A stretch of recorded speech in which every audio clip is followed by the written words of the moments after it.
Om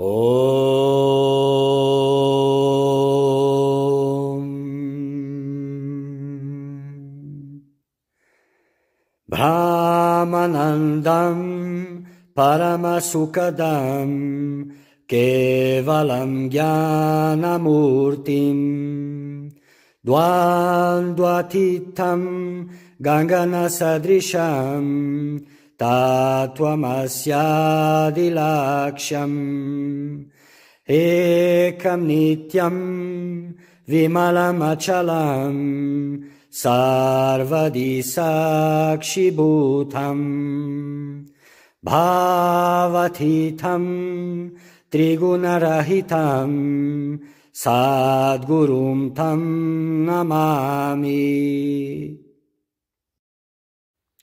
Querido buscador da verdade, bem-vindo. Esta obra que vamos avaliar é um dos diálogos mais sagrados, pois ele acontece entre dois seres despertos. Astavakra, que passa seus ensinamentos para todos aqueles que buscam liberdade, e o rei Janaka, que era discípulo de Astavakra e se autorrealizou, realizou o Self. Então, nesta obra, vocês vão ter acesso direto aos ensinamentos de um ser desperto para que também possam atingir a liberdade e à visão de qual é a experiência, por assim dizer, de um ser desperto. Como é que ele vive, qual a sua experiência.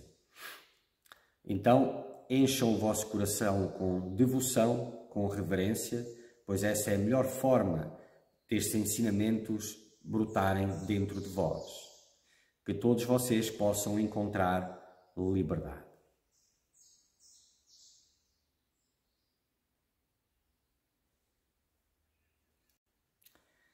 Continuando, Astavakra Samhita, capítulo 16, Instruções Especiais. Então, o que é que faz estas instruções especiais? O que é que elas são? Não é? Será que elas descartam as outras instruções? As substituem? São melhores? Não. As outras instruções são muito importantes. Estas instruções já são para buscadores que estejam num alto nível já de aprofundamento, de sintonia, de absorção no Self. Não é? E então todos os instrumentos que foram utilizados para chegar a esse alto nível começam a tornar-se obstáculos aí e precisam de ser deixados para trás. Então, Astavakra falou: meu filho, muitas vezes poderás falar de várias escrituras ou ouvir falar delas, mas não te podes estabelecer no Self enquanto não esqueceres tudo.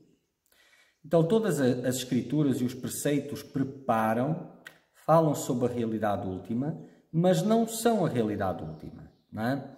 E a realidade última, a autorrealização ou a realização do Self, não é uma conquista intelectual. Não é. Então, enquanto não esqueceres tudo, nesse nível mais alto, não é? Enquanto não se estabelecer completo silêncio na tua mente e desidentificação com tudo e mais alguma coisa,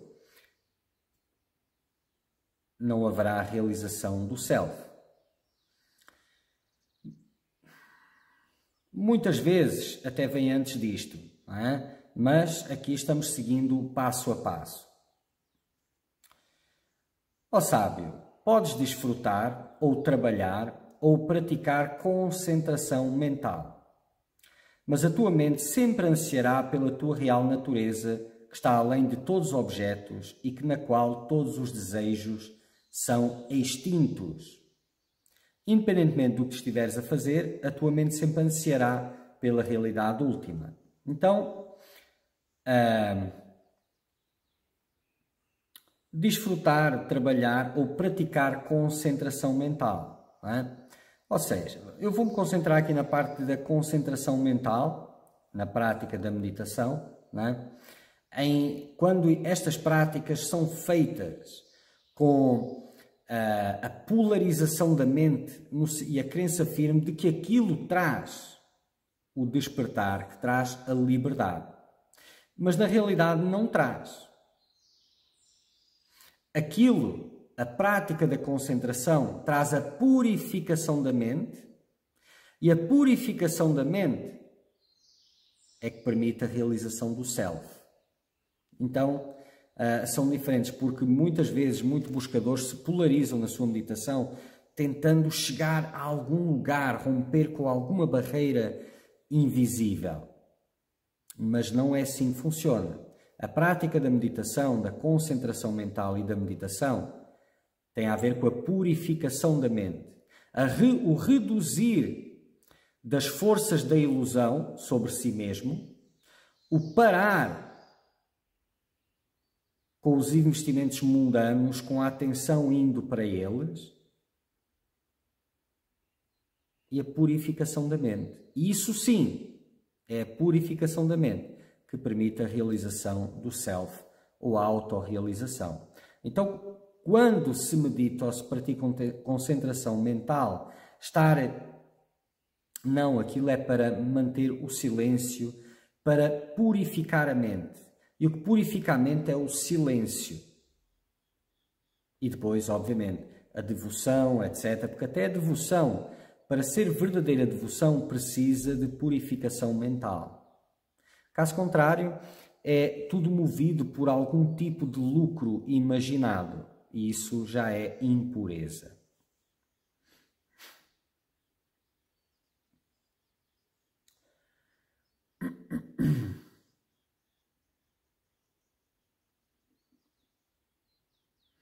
Todos são infelizes, pois se esforçam.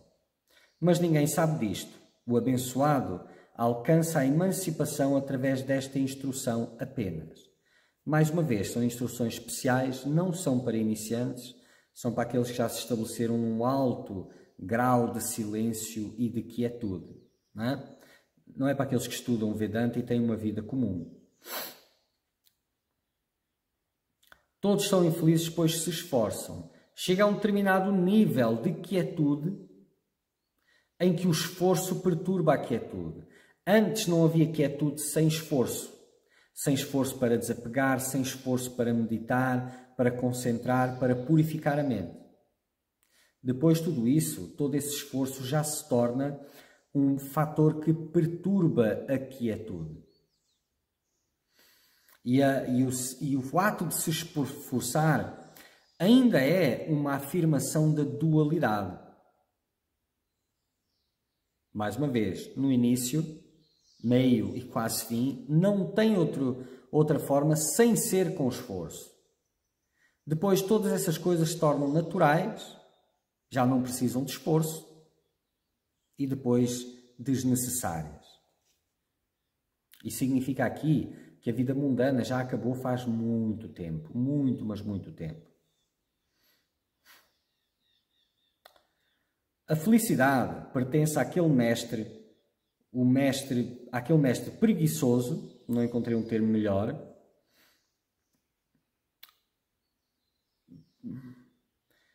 mas talvez tenha uma palavra melhor, ídolo.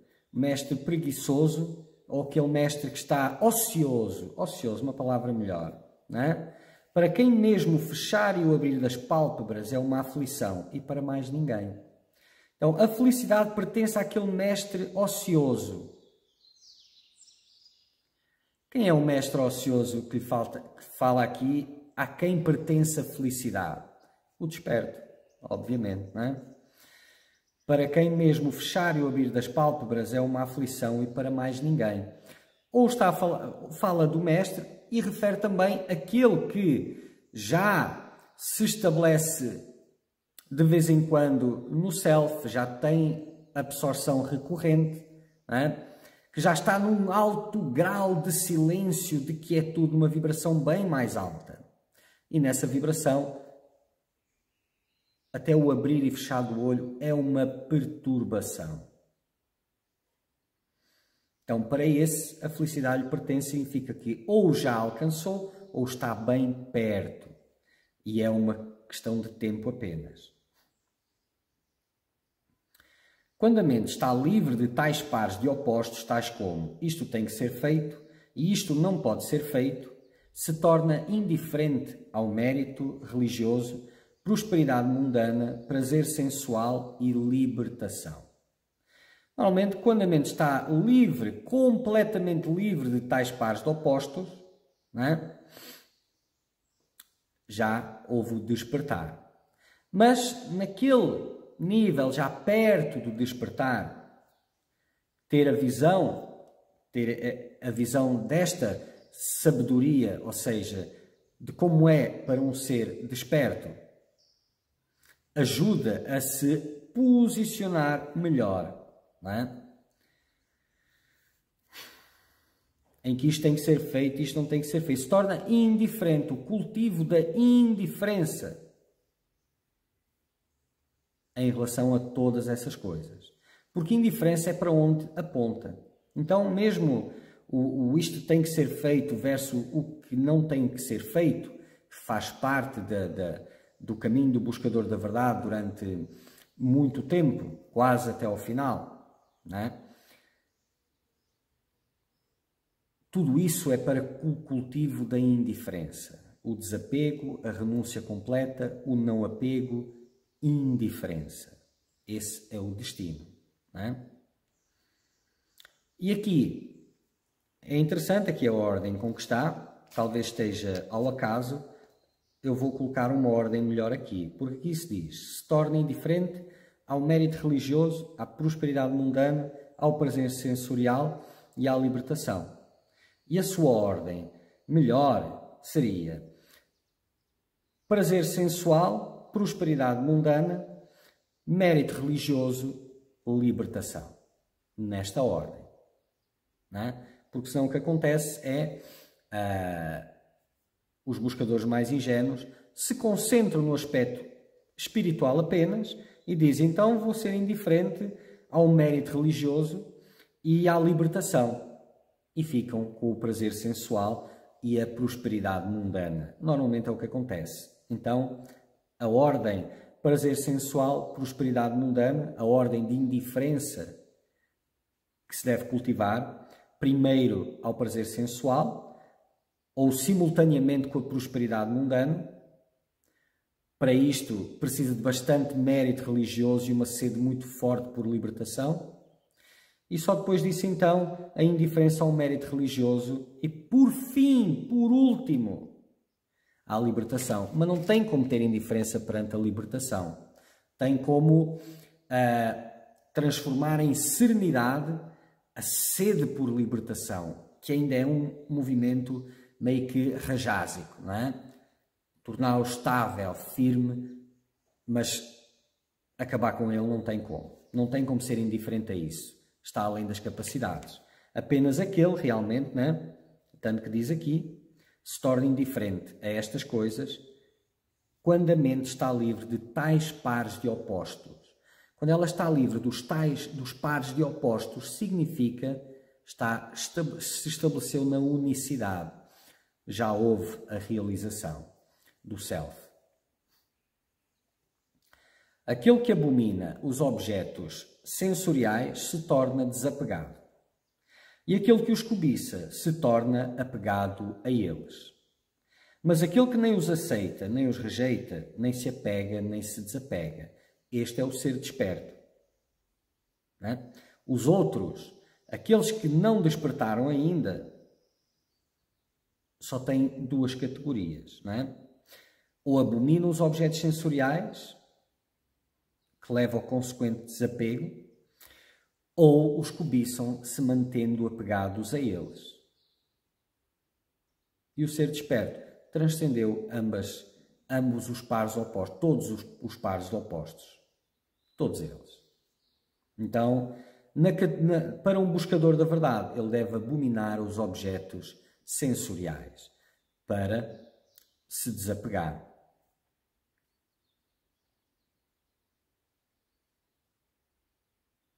Mas sempre contemplar a mente de um desperto, porque esse é o norte, senão fica preso onde se encontra, no desapego ou na cobiça, não é? Mas sempre contemplar a visão do desperto, aquele que nem os aceita, nem os rejeita, nem se apega, nem se desapega, continuamos a falar de indiferença.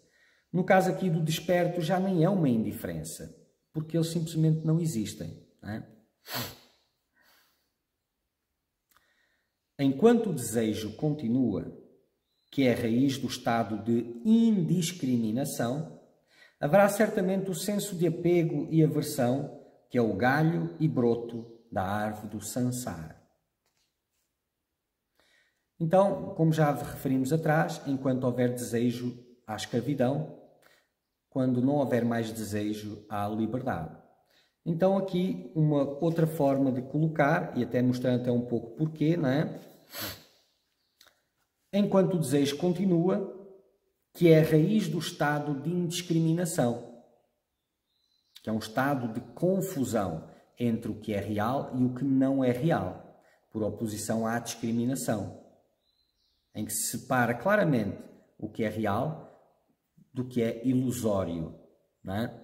Então, o estado de confusão, classificando o corpo como real, que não é? Portanto, confundindo com aquilo que é real, é um estado de indiscriminação. A sua base, a sua fonte é o desejo. Haverá certamente o senso de apego e aversão, não tem como fugir disso, enquanto se acredita que o corpo físico é real. O complexo corpo-mente.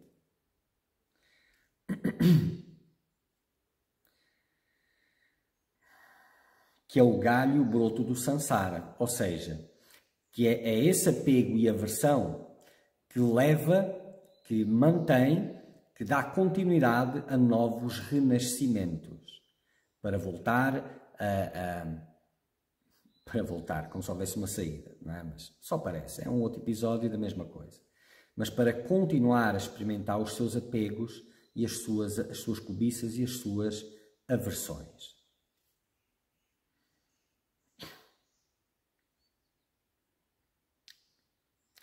A atividade gera apego. A abstenção dela gera aversão.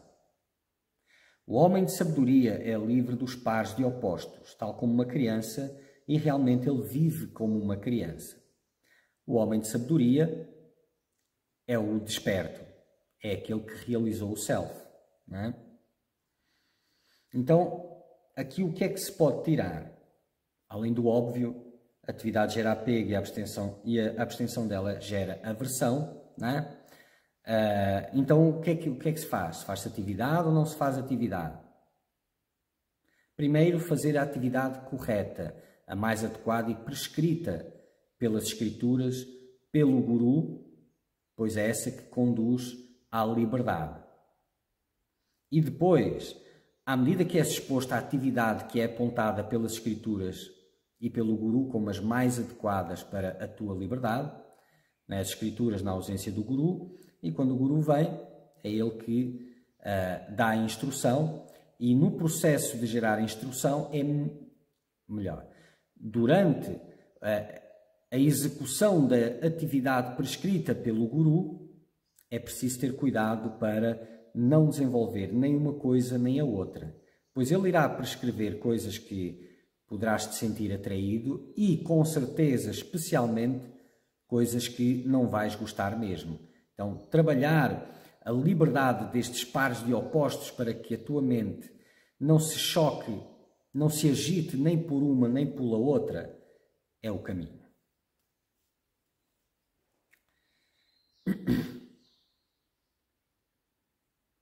Já o homem da sabedoria, que é livre dos pares de opostos, tal como uma criança. A criança é aquela que tem uma visão livre de julgamento, de avaliação, simplesmente pega e faz, ou não faz. Aquele que está apegado ao mundo quer desapegar-se dele para evitar os lamentos.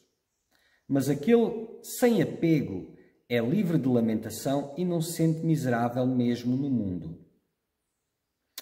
Então, aquele sem apego, novamente, é o desperto. Os outros têm apego, não é? E os outros, aquele que está apegado ao mundo deve desapegar-se dele para evitar os lamentos. Para evitar todo o tipo de lamentos. Mas é importante fazer uma distinção aqui do lamento, ou da origem do lamento, que é a ilusão, a cegueira, e não os lamentos como um desconforto, porque um buscador sério, um buscador da verdade, ele não tem medo de desconforto. Aliás, no seu processo de despertar, terá que lidar com bastante desconforto, rompendo com os seus apegos e dependências, fragilidades e todo o tipo de equívocos. Então, quem busca a libertação não é porque tem medo de desconfortos, de lamentos, mas ele quer cortar a origem de todos eles. E, acima de tudo, o seu desejo por liberdade é muito maior. Ele não faz pelo medo do sofrimento, mas movido pelo desejo de liberdade.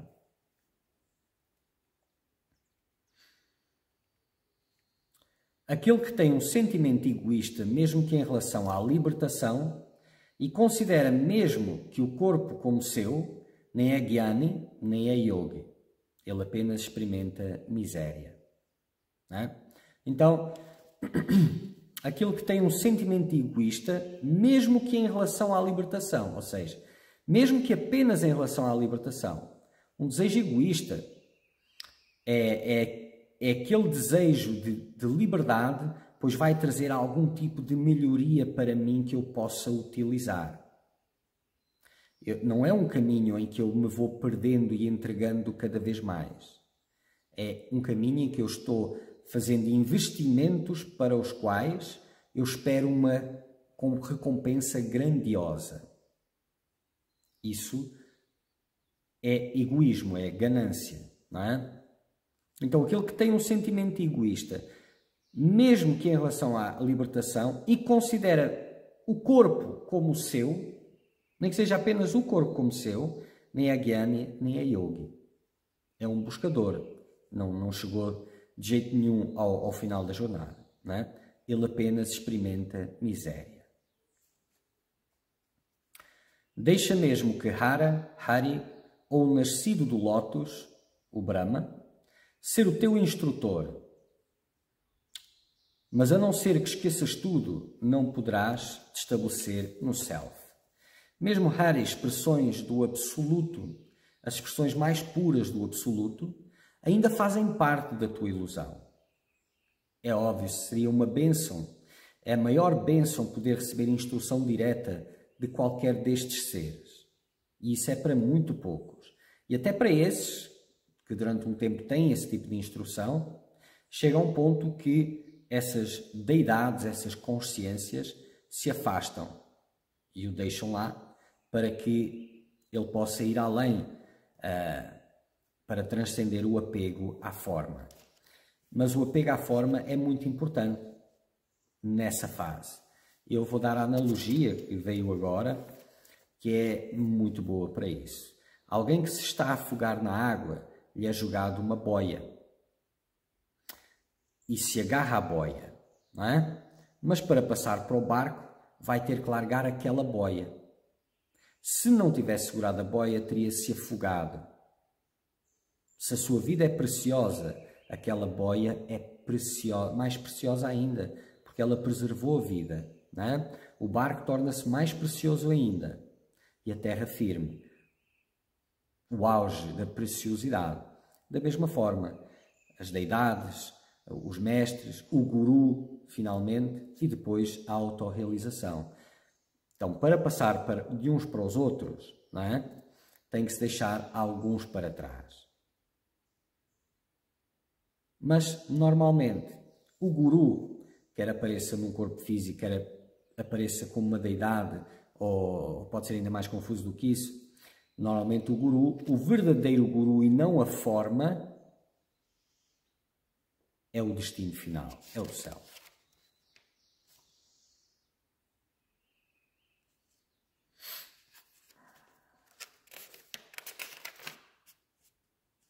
E terminou. Terminou este capítulo. Om Purnamada Purnamidam Purnat Purnamudachyate Purnasya Purnamadaya Purnameva Vashishyate. Om Shanti Shanti Shanti.